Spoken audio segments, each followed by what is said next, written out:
chegamos! Boa tarde, mais uma tarde maravilhosa aqui no Donos da Bola. Eu sou o Lucas BZK e diretamente aqui dos estúdios do Band Vale em São José dos Campos, mais uma quarta-feira de muito esporte na sua televisão. E vamos começar, a gente estava vendo aí, passando jogo aberto antes do nosso programa, a Renata Fã tristinha, porque o seu Internacional foi eliminado por 1-1, empatou em casa contra o Rosário Central, mas como tinha perdido o primeiro jogo, acabou sendo eliminado aí, mais uma eliminação para o Internacional, que tinha acabado de ser eliminado da Copa do Brasil. Primeiro gol do Inter marcado por Alan Patrick e o gol também do Rosário marcado por Sanders. A gente tá vendo aí os gols aí do jogo, mas acabou mesmo 1-1. Tchau, tchau, Internacional. Hoje a gente vai ter ainda o jogo do Red Bull Bragantino contra o Barcelona de Guayaquil, aqui atrás, aqui ó, às 9h30 da noite, lá no Nabi Abichedi. Então, torcedor de Bragança Paulista, comparecer, porque o primeiro jogo foi empate e agora o Bragantino só depende dele para a classificação. Vamos começar então esse programa agora falando da rodada do Campeonato Brasileiro. Você piscou e o primeiro turno do Brasileirão já chegou ao fim. Nesta quarta-feira teremos a disputa da 19ª rodada, a última da primeira metade da competição nacional. Só que assim, chegou ao fim entre aspas, pois muitos clubes estão com jogos a menos, além de algumas partidas adiadas devido à disputa da Copa Sul-Americana. Esse é o caso dos jogos entre Criciúma e Bragantino, Internacional e Fortaleza, Vasco da Gama e Cuiabá e Atlético Paranaense e Atlético Mineiro, todos adiados para a disputa continental. Sendo assim, quem abre os trabalhos é a dupla Cruzeiro e Juventude, que se enfrentam às 7 da noite no Mineirão. Embalado com os novos reforços, a Raposa quer se recuperar da derrota para o Palmeiras na última rodada e entrar de vez na briga pelo título. Já o Juventude está ali no meio da tabela e quer se afastar cada vez mais do Z4. Às 7h30, o Morumbis vai ferver. O São Paulo recebe o Botafogo naquele duelo da parte de cima da tabela. Enquanto o tricolor paulista está na 5ª colocação com 31 pontos, o Glorioso é o líder e tem 39. Expectativa de estádio cheio e jogão. Um pouco mais tarde, às 8 da noite, o desesperado Vitória recebe ele, o Mengão Malvadão, no Barradão. A equipe de Thiago Carpini voltou à zona de rebaixamento na última rodada e quer se livrar o mais rápido possível. Já o Flamengo está na 3ª colocação e segue de perto Palmeiras e Botafogo na briga pelo topo. O Lanterninha Atlético Goianiense recebe às 9h30 o Bahia de Rogério Ceni. O Dragão vive péssima fase no Brasileiro e não sabe o que é vencer a 9 rodadas consecutivas. O Bahia também não está em grande momento e vem de 2 derrotas, caindo para a 6ª colocação. Fechando os jogos de quarta-feira, duelo dos opostos às 9h30 no Maracanã. De um lado, o penúltimo colocado Fluminense, completamente desesperado para sair do Z4 e com um alento, a volta do xerife Thiago Silva. Do outro, o vice-líder Palmeiras, que pode chegar ao primeiro lugar em caso de vitória na casa do rival. E amanhã a rodada será completada com o confronto entre Corinthians e Grêmio na Neoquímica Arena. Os comandados de Ramon Dias finalmente saíram do Z4 e querem manter a boa fase. Já os pupilos de Renato Gaúcho venceram a última partida e querem continuar a reação para sair do 18º lugar. Esse jogo de amanhã, Corinthians e Grêmio, vai ser um jogaço. E eu quero ver mesmo, o jogo que eu tô curioso e vou assistir é São Paulo e Botafogo, que eu acho que vai ser um jogaço esse pelo Campeonato Brasileiro. Vamos falar de outra coisa, vamos falar da Copa do Brasil, que saiu os sorteios da Copa do Brasil e agora a gente vai passar certinho para você as datas e os horários para você acompanhar seu time, se ele classificou, né? Foram definidos os dias e os horários dos jogos das oitavas de final da Copa do Brasil. E o confronto de maior destaque da fase. Flamengo e Palmeiras se enfrentarão nas próximas 2 quartas-feiras, ambos os jogos disputados às 8 horas. Na terça-feira, dia 30 de julho, São Paulo e Goiás se enfrentam às 20 horas no Morumbis. E o Botafogo enfrenta o Bahia às 21h30 no Newton Santos. Já na quarta-feira, dia 31 de julho, o Atlético Paranaense recebe o Bragantino às 19 horas na Liga Arena. O CRB enfrenta enfrenta o Atlético Mineiro às 19 horas no Rei Pelé. Flamengo e Palmeiras às 20 horas no Maracanã. Atlético Goianiense recebe o Vasco às 21h30 no Antônio Ascioli. E para fechar a quarta-feira, Corinthians recebe o Grêmio às 21h30 na Neoquímica Arena. Por fim, na quinta-feira, 1º de agosto, Juventude recebe o Fluminense às 19 horas no Alfredo Jaconi. Os jogos de volta começam a partir do dia 6 de agosto, com Vasco e Atlético Goianiense às 21h30 em São Januário. Na quarta-feira, 7 de agosto, Bragantino enfrenta o Atlético Paranaense às 19 horas no Dabia Bichedi, Atlético Mineiro enfrenta o CRB às 19 horas na Arena MRV e Bahia e Botafogo se enfrentam às 19 horas também na Arena Fonte Nova. Palmeiras e Flamengo se enfrentam às 20 horas no Allianz Parque, Grêmio e Corinthians às 21h30 com local ainda indefinido e Fluminense e Juventude às 21h30 no Maracanã. E para fechar, quinta-feira, 8 de agosto, Goiás recebe o São Paulo pelo jogo de volta às 20 horas no Estádio da Serrinha. E aí, torcedor, para você, qual é o jogo mais difícil aí, o confronto mais difícil? Corinthians e Grêmio já vai virar um clássico aí, toda hora eles estão se enfrentando. Eu acho que esse jogo, para mim, vai ser o mais indefinido da rodada aí, desses primeiros confrontos aí da Copa do Brasil. Para mim é o mais indefinido de todos. Óbvio que tem Palmeiras e Flamengo aí, que também é um baita jogo complicado ali, mas as duas equipes estão disputando lá em cima, a gente sabe que os dois estão jogando muito bem. Ao contrário de Corinthians, apesar de ter saído da zona de rebaixamento, é um time que está ainda se encontrando no campeonato, e o Grêmio também, que está lá embaixo, né? É uma situação mais complicada. Então, para mim, Corinthians e Grêmio é o mais difícil. Para você aí de casa, qual o jogo mais complicado aí dessa Copa do Brasil? Vamos para o intervalo rapidinho, daqui a pouco a gente já volta com mais os donos da bola.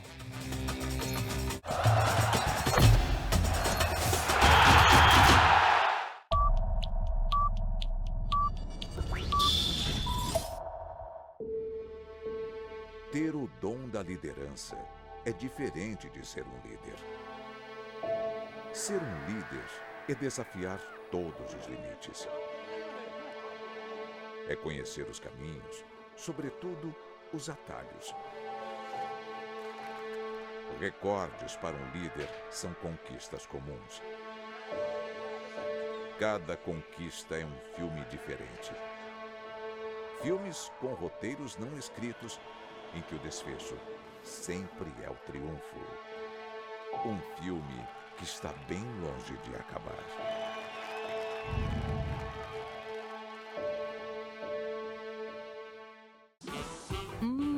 Com quais ingredientes eu vou cozinhar hoje? Legal, mas o que eu preparo com isso?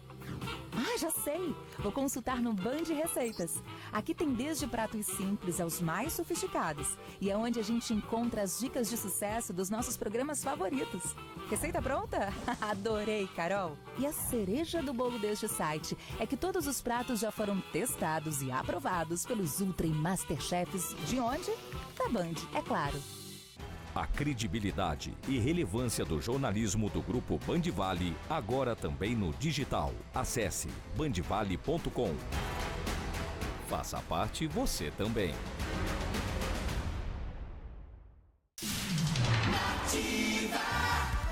Nativa FM é a rádio que é referência em sertanejo e músicas românticas. Tem a comunicação mais simpática do Brasil. Uma rádio amiga, alto astral e companheira, com diversas promoções e prêmios todos os dias. Seu sinal em 97,5 é liderança absoluta de audiência há mais de 15 anos em todos os públicos. Dá um beijo para todos os ouvintes da Nativa. Parabéns pelo primeiro lugar no Ibope. O Saborearte é o único canal do mundo que investe em jornalismo gastronômico. Isso porque a gastronomia é arte, é cultura, é história, é técnica, mas também é informação e atualidade. Gastronomia também é informação. São delícias, patês, compotas, geleias. Só no Sabor e Arte você encontra o melhor do jornalismo gastronômico. É uma ponta do iceberg das coisas incríveis que a gente pode descobrir aqui. Reportagens, entrevistas, debates e as últimas novidades do universo gastronômico com a visão e opinião de quem entende do assunto. Os queijos europeus serão melhor que os queijos brasileiros? A cultura de tomar café. Você sabia que aqui no Brasil a gente também tem uma baunilha para chamar de nossa? Tudo para você ficar bem informado e com água na boca. A gente vai falar sobre o assunto. Sabor e Arte, um canal de gastronomia. Aqui você ouve as melhores do passado.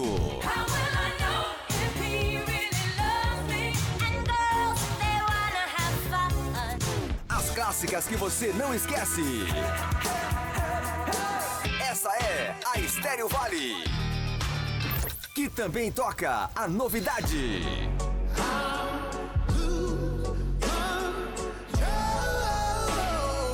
Teddy Swims.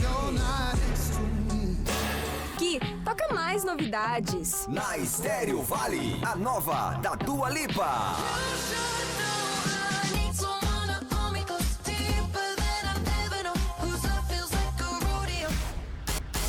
A sequência mais legal do rádio. As consagradas, os sucessos, as clássicas. Se você gosta...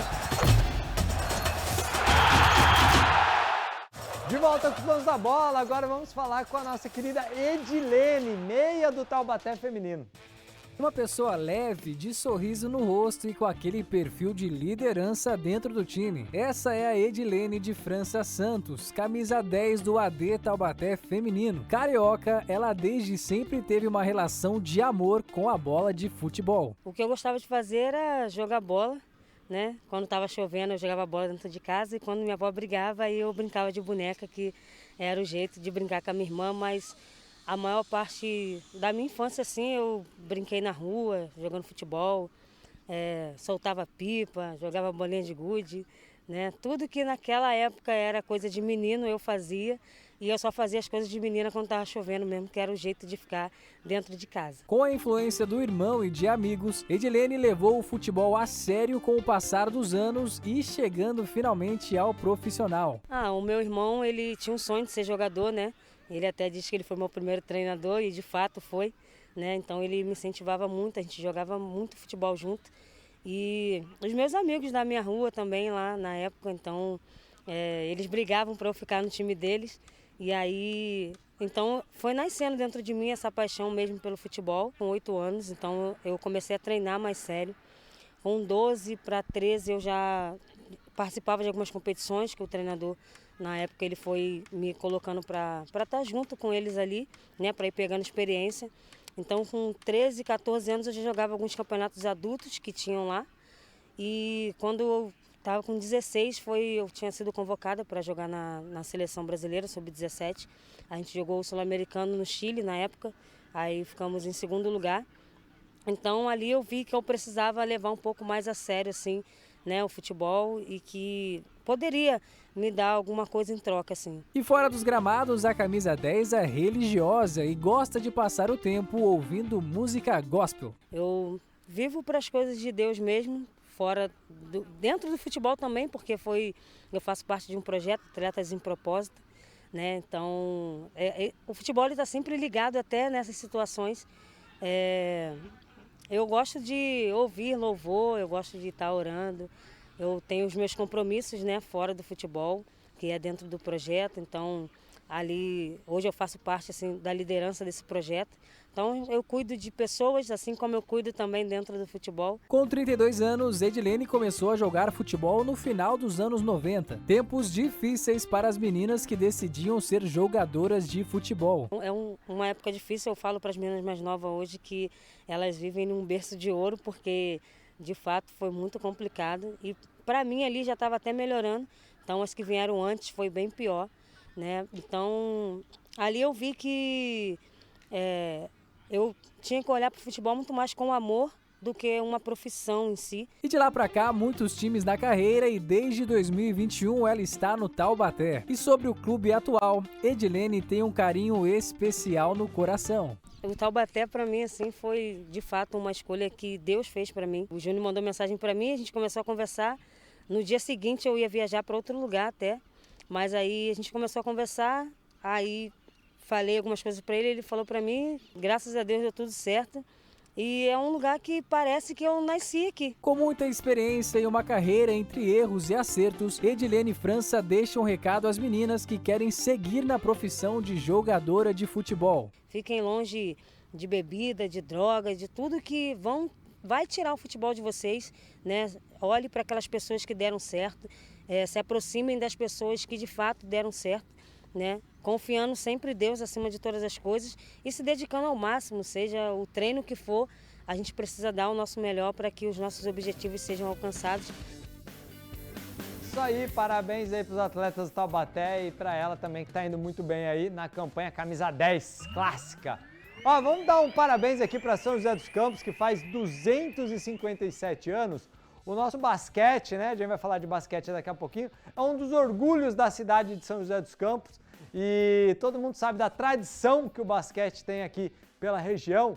E para falar da nossa tradição, a gente também vai falar da Liga de Desenvolvimento, que prepara esses jovens aí do basquete, que é do Sub-20 agora, que a gente vai falar, que prepara eles para o profissional aí do nosso basquete, que é o orgulho da cidade de São José dos Campos. Parabéns, São José, 257 anos. Vamos ver aí a Liga de Desenvolvimento do Basquete. Os meninos do Farmacon de São José Basquetebol estão mandando muito bem na LDB, a Liga de Desenvolvimento. O São José já está na segunda fase e foi até o Rio de Janeiro enfrentar Caxias do Sul, São Paulo, Pato Basquete, Corinthians, Maringá, Campo Mourão e Sociedade Thalia. A equipe é comandada por Cris Amed e na estreia derrotaram Caxias pelo placar de 80-71. Vitor Silvério foi o destaque da partida com 19 pontos marcados. Na segunda rodada, enfrentaram o São Paulo e venceram a segunda consecutiva. Derrotaram por 92-77 com um show de Afonso, marcando 23 pontos. Na terceira rodada, passearam diante do Pato Basquete. Com uma distância de 40 pontos de diferença, o São José venceu e embalou 3 vitórias em sequência. O quarto confronto foi equilibrado, mas o São José foi superado pelo Corinthians. A partida terminou em 82-78 para o Timão, e o São José conheceu a primeira derrota na competição. Mas tudo voltou ao normal, e os joseenses passaram o trator contra o Maringá. O time todo foi muito bem e aplicaram nada mais nada menos que 125-62, um placar avassalador. Os Sanja Boys estão on fire. Nas duas últimas rodadas da fase de grupo da LDB, o São José derrotou o Campo Mourão por 77-59. E por fim, venceram Sociedade Thalia por 89-59 e garantiram 8 vitórias em 12 partidas, com aproveitamento de 75%. Nesse último duelo, destaque para Afonso, que anotou a quarta maior marca de rebotes da história em um único jogo. O jovem de 20 anos garantiu 26 rebotes na partida, jogando muito. Agora, o Farmacon de São José Basquetebol aguarda os resultados das outras partidas para saber o próximo adversário. É isso, continua dando orgulho pra gente aí o basquete, o time já garantido na próxima fase. Vamos torcer para não cair um time muito forte, mas também que o São José consiga mais um título aí pro basquete daqui da nossa região. Vamos pro intervalo rapidinho? Daqui a pouco a gente já volta com mais Os Donos da Bola.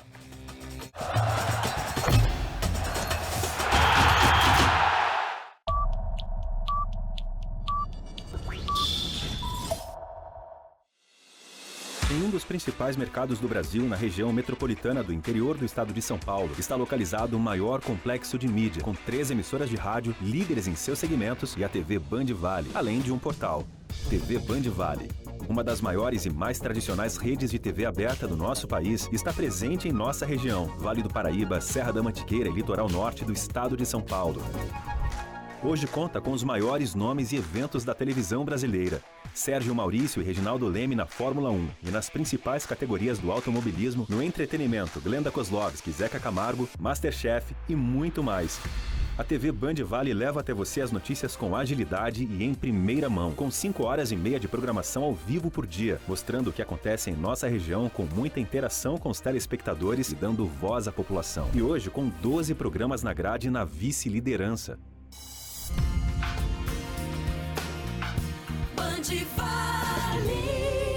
A Rádio Band Vale FM, com seu sinal em 102,9, tem a maior cobertura do interior de São Paulo. Ao todo, são 65 cidades, atingindo mais de 3 milhões de pessoas e 450 quilômetros de estrada. Bom gosto musical, conteúdo diferenciado, informações precisas e jornalismo qualificado.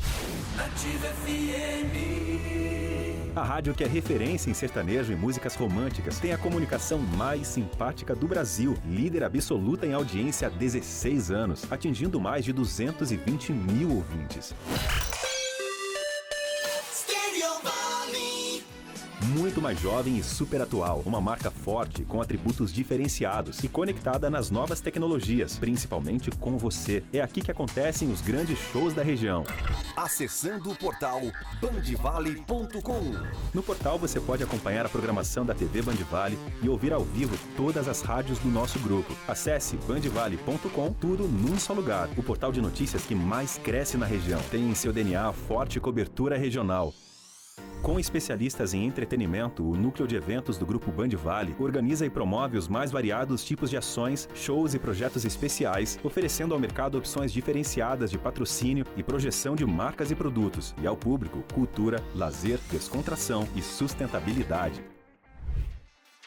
As emissoras funcionam 24 horas por dia, transmitindo direto de um dos principais shopping centers da região. E além de uma estrutura física toda preparada para a produção de televisão e rádios com tratamento acústico de excelência, possuímos um sistema de áudio com protocolos sobre IP, os mais modernos equipamentos de edição e exibição de sons e imagens para levar ao nosso telespectador a melhor experiência, somado a um conteúdo com melhoria contínua. Contamos também com uma laje técnica composta por antenas parabólicas de recepção e transmissão de sinais via satélite. Grupo Gerador de Energia em São José dos Campos pelos 257 anos. Uma homenagem. Colégios Univap. Guiando caminhos, construindo histórias.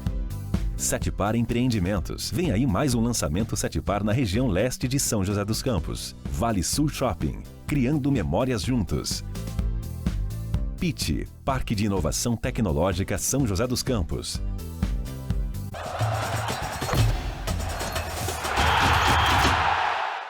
De volta com os donos da bola, a gente foi até o Martins Pereira, aliás, Pedro Elias esteve lá para cobrir toda a coletiva que o Bruno Casarini fez todo o prognóstico do que vai ser o São José daqui para frente aí até a próxima competição, né, que é o Campeonato Paulista da Série A2 para o ano que vem. Então vamos acompanhar aí tudo que ele falou.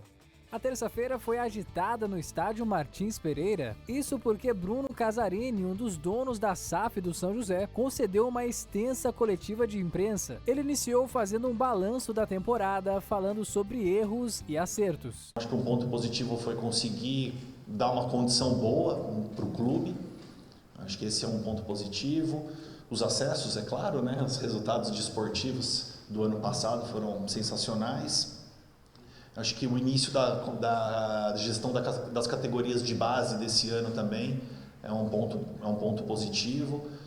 O resultado do segundo semestre deixou bem a desejar agora, né? Desse segundo semestre não, né? Da Série D no caso. Acho que esse foi talvez aí o maior ponto negativo que nos faz refletir mais. E claro que nós erramos muito. Eu acho que sempre vai errar com um jogador. Porque você contrata 26, 30 jogadores, jogam 11, entra mais 5, ali 16, tem mais 20, você sempre vai ter jogador que você vai contratar e no final você vai falar, esse não deu certo. Quando o assunto foi investimento para a próxima temporada, para o diretor o mais importante é gastar com inteligência o dinheiro do clube. Eu procuro me apegar mais a como o investimento vai ser feito e onde ele vai ser realizado do que o valor agora. Eu acho que o valor ele é importante, ajuda, mas ele não garante. E uma das maiores dúvidas da torcida é sobre quem vai estar ali na beira do gramado, no banco de reservas, comandando o São José.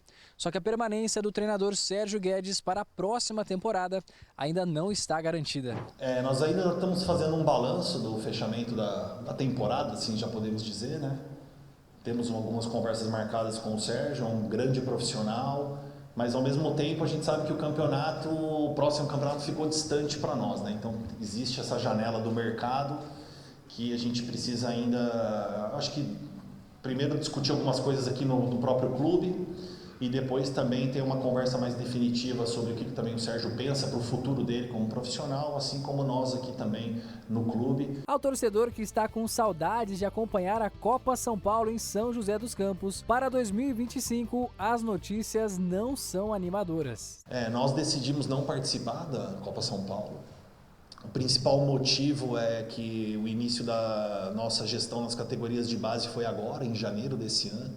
Então a gente entende que é É muito prematuro ainda essa gestão das categorias de base e principalmente de um sub-20, que a gente sabe que é uma categoria aí já que beira o profissional. Uma das principais questões para 2025 será o perfil dos novos jogadores contratados. O diretor já tem uma ideia de que tipo de jogador irá trazer ao São José. Eu vejo que a gente pensa, né, que o São José é um clube que tem que jogar para frente, que tem que ser aguerrido, mas que tem que buscar o jogo, que tem que, principalmente em casa, né, tem a torcida, tem o apoio. Então é isso que a gente vai buscar. Em 2024, o São José voltou a participar de uma competição nacional após mais de 20 anos. Mas no ano que vem não está garantido que a Águia do Vale disputará a Copa Paulista, competição que dá vaga a torneios nacionais. Nesse primeiro momento a gente confirma a participação na Série A2. A participação da Copa Paulista, nós vamos discutir isso ao longo aí desse ano e do começo do ano que vem.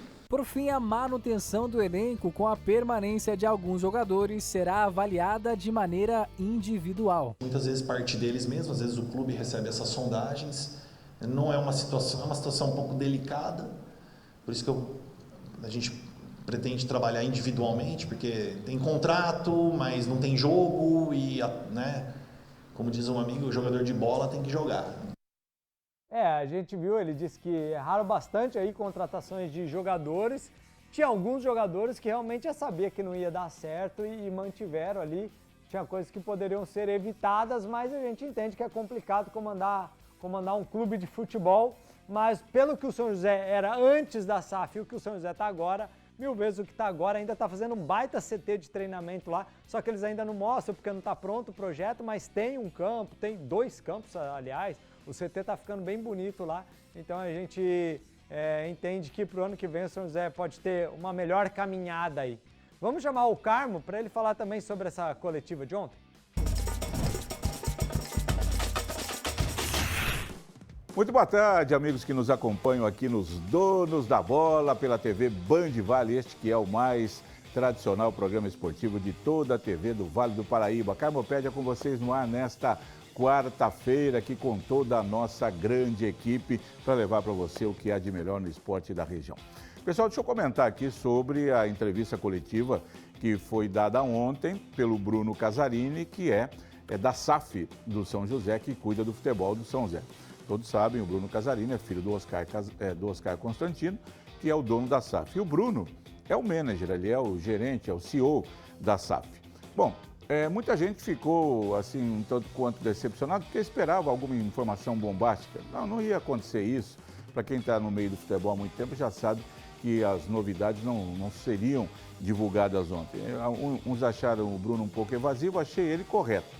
Pelo seguinte, quando terminou o Campeonato Paulista da Série A2, eu inclusive cobrei aqui nos meus comentários nos Donos da Bola que faltou a SAF do São José vir a público e conversar com a imprensa e principalmente, claro, com o torcedor do São José, dizendo o que achou da campanha, que começou muito bem e terminou muito mal, e não houve nenhuma manifestação. Então ficou um vazio grande. Aí veio o campeonato da Série D do Brasileiro, uma coisa emendada com a outra, 15 dias depois de ter saído do Paulista, São José já entrou no Brasileiro, todos sabem que a campanha não foi boa. Então, pelo menos agora, o Bruno Casarini, representando a SAF, veio a público, conversou, respondeu todas as perguntas.